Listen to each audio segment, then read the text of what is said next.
People seem to forget that memorization is a fundamental part of learning. A lot of people like to separate them. You have memorization and learning, but they're intertwined. And you need to memorize some information for whatever you're learning in order for anything else to make sense and make it easier. Let's take math.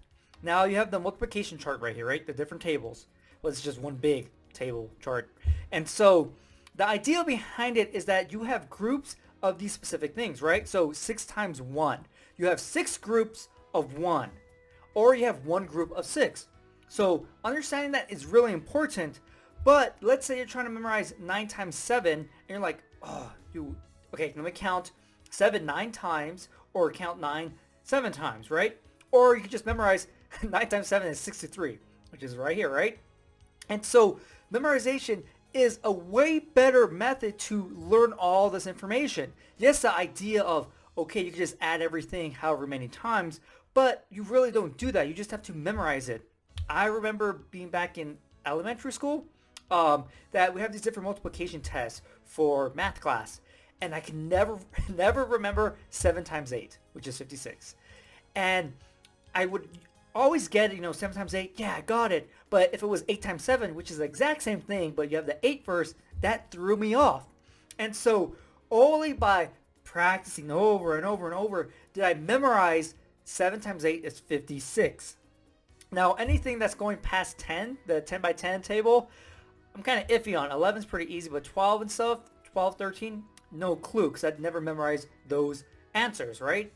But you need to be able to memorize all this information in order to start doing math more quickly. Because it's really hard if you have to start counting every single thing once you start doing algebra or calculus, right? So this fundamental basic 10 by 10 probably table you memorize was all you needed to start moving forward with math and doing more complex problems. Now, the same thing is true for a language. Right here, we have the Spanish alphabet. And so how they pronounce it is a little bit different, right? Depending on where you are and what alphabet you learned. Now, this is important because the way that the word is structured, and that Spanish alphabet, you're able to pronounce it pretty well, give or take. But if you only memorize words and you memorize what the English meaning or whatever language your main language is, yes, you're able to pronounce that word specifically.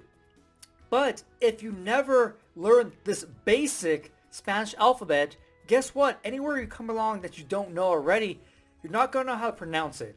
And so you're constantly looking up on Google Translate and seeing how it's pronounced. And so this is a basic fundamental thing you need to memorize. Understanding it is the most simplest thing, right? This is what makes up all of the letters and sounds of this specific language. Boom, specifically in this example, Spanish.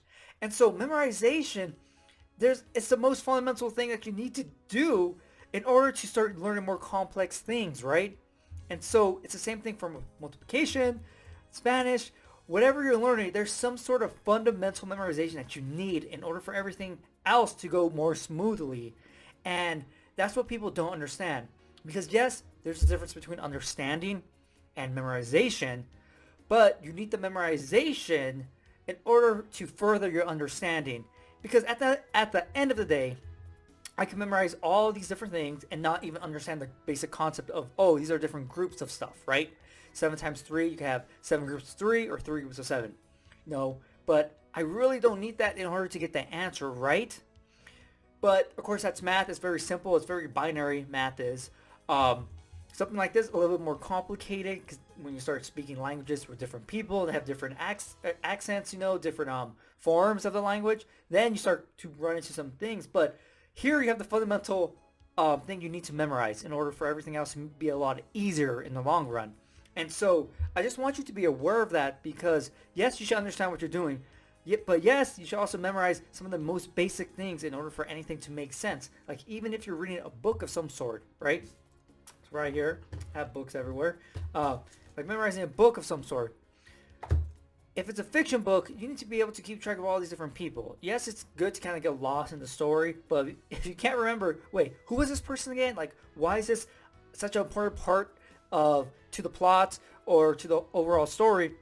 No, you probably should memorize some of the basic characters or something, or at least put some effort into actually just being aware of them. You don't have to use memory techniques, but just being aware of things makes learning so much easier.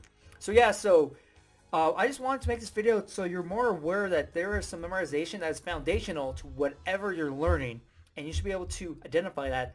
So if you're learning something new, you're like, okay, what's the most basic thing I need to memorize? Of course, you can apply memory techniques throughout the whole learning process, but once you have X amount of information memorized, okay, now everything's going to be a little bit easier, and so I can understand. I don't have to keep going back and forth like, okay, how do I say, O in Spanish or J or all that stuff? Or when you're trying to do math or something, you're like, oh, okay, let me count again. 9 times 8. Let me count 8 times 8. 16, 24. It's very tedious, right? So that's what I want you to be aware of.